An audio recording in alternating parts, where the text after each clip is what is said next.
hours and 3 minutes ago, Michael Jackson died at the age of 50.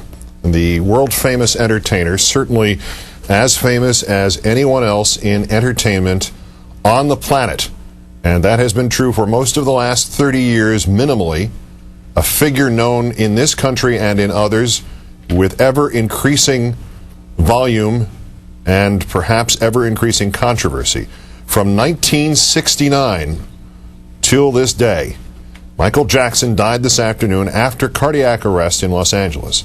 That helicopter, we have just confirmed, Air Rescue 5, will be transporting the body of Michael Jackson from atop the UCLA Medical Center in Westwood, California, not far from downtown L.A., and will take it to the Coroner's Office in Southern California for an autopsy, which, as we explained to you before the break, if you were with us, the autopsy is necessary by law because there was not a physician treating Michael Jackson for a specific illness at the time of his death, nor at the place of his death, which you are seeing there, UCLA Medical Center, where that crowd in particular, at that main corner, that main drag of the UCLA Medical Center, that crowd has been there, and approximately of that size, since about 6:30 Eastern Time, for at least 3 hours.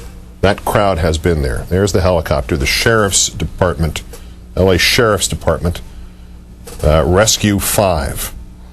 So the timeline we have of the events of this day, sometime between 12:20 and 12:30 prevailing local time in Los Angeles, a 911 call was made from the home, the temporary home, the rented home of Michael Jackson, saying that he had collapsed. We don't have any particulars. We don't know what was exactly said. We don't know how his condition was described. We do know that by the time paramedics got there, they were told he was not breathing, and they could see rather quickly that this was the case. Attempts at resuscitation were made on the scene, and probably by about 12:45 or so, the decision at the latest, 12:45, the decision was made, maybe a little later than that, to get him to the nearest medical facility, the UCLA hospital, that vast medical center, and he was transported there by ambulance. We've seen videotape of that. It probably took, at the maximum, 10 minutes, less than that more likely, a 5-6 minute trip or so. Whereas Jermaine Jackson, the brother of the late entertainer, as that helicopter has now taken off, containing the body of Michael Jackson, on its journey here, not a final journey, I'm sure the funeral itself will get this kind of wall-to-wall coverage on all the networks. But on this fateful journey to ascertain a preliminary cause of death, we are pretty clear from what the Coroner's Office has said that we will not get a news conference with any kind of statement as to what this was until the toxicology report comes back in several weeks' time.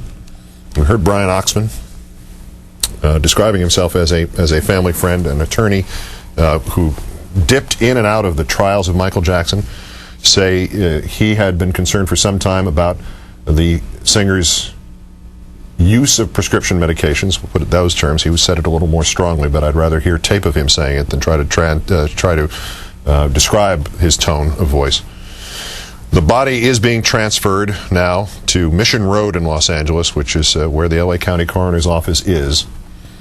An autopsy is expected to be done tomorrow to make sure there is no immediate evidence, I assume, of foul play or contagion. The Coroner's Office autopsy being done, per the statement of a spokesman named Craig Harvey, being done because, as I mentioned, there was no physician treating him for any kind of specific condition. And thus, at UCLA, when he died at 2:26 p.m. Pacific time, there was no one there able to sign off on a death certificate. And thus, it falls to the jurisdiction of the Coroner's Office. And then the body will be released to the family after the autopsy is complete. No news conference scheduled. We heard earlier that there would be one tomorrow from the Coroner's Office. Evidently, that's not to be the case. The degree to which we have not seen public reaction is worthy of its own comment, I think. Courtney Hazlett of MSNBC.com and MSNBC joins me again.